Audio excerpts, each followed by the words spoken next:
halkaasay ka dhumatay. My point is marka waxa weeye waa laga gardaran yahay Somaliland markay noqoto on this issue.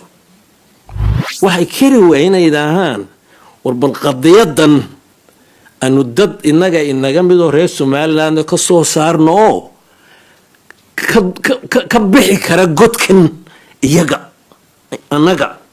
ka bixi kara kuwaas iyaga war meeshaas khayr ma leh kuwa naga dhaaf aniga ay idaahaan mararka qaarkood caynkaas. I said myself, so I feel part of the guilt.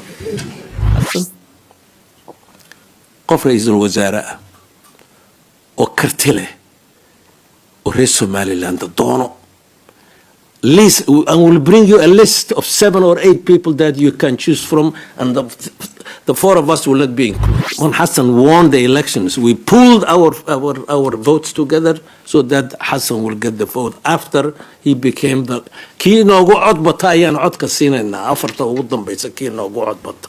Hassan was the one with the largest vote. And he was my deputy. And I remember taking him out of the part of the halkii lagu shirayay Buuxiya school of police school what garanaysa intina xamar taqaan school of Buuxiya, taking folks from northern Kenya. Where are you folks from Djibouti? The Djiboutians were very quick in putting their own flag immediately, quickly, as in the late 1970s. And the same thing for the Zone 5 folks. Where are they?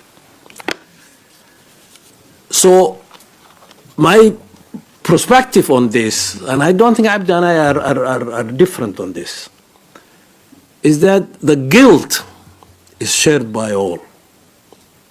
It's shared by all. To this day, I remember when I was a member of parliament, I was one of the people, I was chairing, in fact, the group that were bent on replacing Sharif Ahmed as a president of Somalia. I was chairing that group. Hassan Sheikh was my deputy.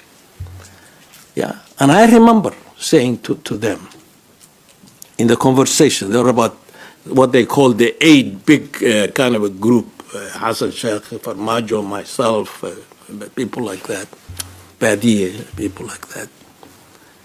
And I remember saying to them, when Hassan won the elections, we pulled our votes together so that Hassan will get the vote after he became the kii noogu cod bata ayaan codka siinayna afarta ugu dambaysa kii noogu cod bata.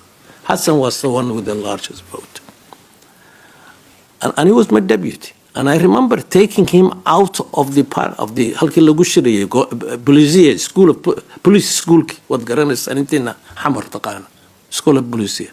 Taking him out of the conference, out at the back, we went to the back. That's the 2 of us. And I told him, and I said, listen, don't be a coward. Don't be a coward. Fulaha nagu noqonin. And then he said, oh, good, no, I won't. As soon as I get won, we'll meet. So we met. And we'll make this quickly. Myself, all the other 3 are dead now.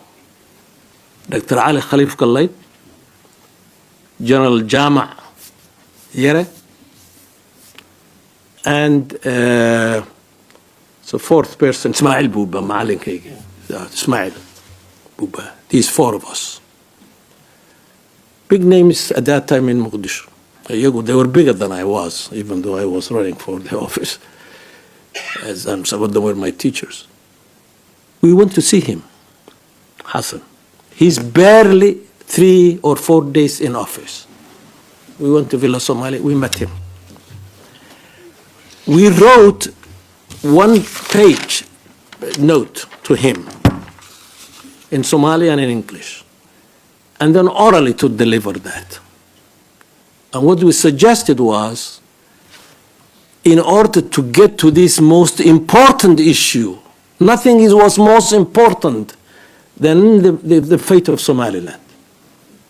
And that's why I went there to run for office, to hold this before it gets too late. And we said to him, Hassan,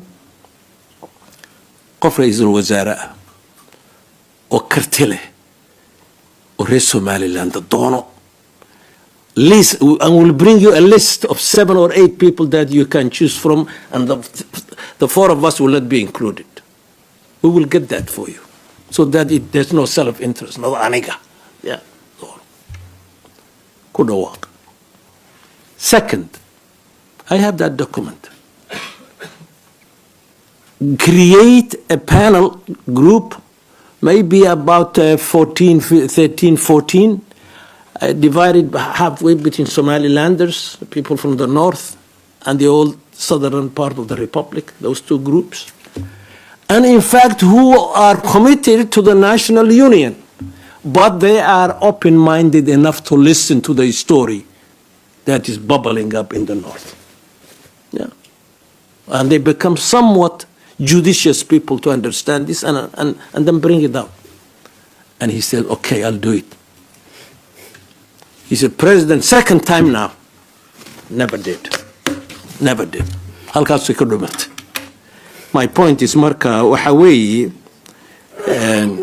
waa laga gardaran yahay Somaliland markay noqoto on this issue.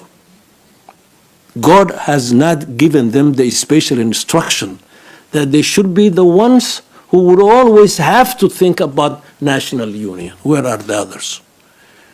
And where is the elite in Mogadishu? And what the reason why I left Mogadishu, because there was nobody to talk to about these issues. Nobody.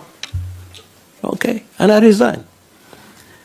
But there's a problem for Somalilanders too, and this is my final point of the question. And that is, iyagina waxa iskugu biiray 2 things, 2 issues. And they carry those issues, it's like a big rock. Ma kici karayaan. They can't get up. One, waxa weeye a certain, I think, really bothersome of othering the Somalis from the south. Kuwaas iyaga. War meeshaas khayr male kuwa naga dhaaf. Aniga idhaha mararka qaarkood caynkaas. I said myself. So I feel part of the guilt. That's a problem. Because the people are not the elite. As Abdi has said so clearly. The people aren't the elite. They cry for this, the regular people. Yeah. The second issue for Somalilanders is that even though I agree with them that they should not be the sole people saddled with the responsibility of trying to keep up the flame of national unity, they should still play their role in this. War ma waxay kari waayeen reer Somaliland. Yeah. From Abdurrahman Tour, yeah, Mohammed Abdurrahman Ahmed Ali, all the way to my friend Abdurrahman Erro, waxay kari waayeen inay yidhaahaan war bal qadiyadan aanu dad inaga midoo reer Somaliland ka soo saarno oo ka bixi kara godkan iyaga annaga iyaga ka bixi kara oo xaqa Somaliland ilaalin kara. I'm sorry for those of you who are not speaking Somali, but I'll translate. Yeah, who liberate themselves from this cave, yeah, darkness, while protecting the welfare of the Somaliland people and their rightful cause. But at the same time, they are big enough to entertain the idea of revisiting the condition of the Somali people. Well,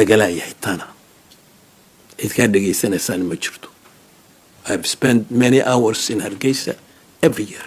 Jama is my witness. Those are the 2 issues for them. But I want to repeat, Somalilanders are not the only one who have been assigned the responsibility of revival of Somali national project.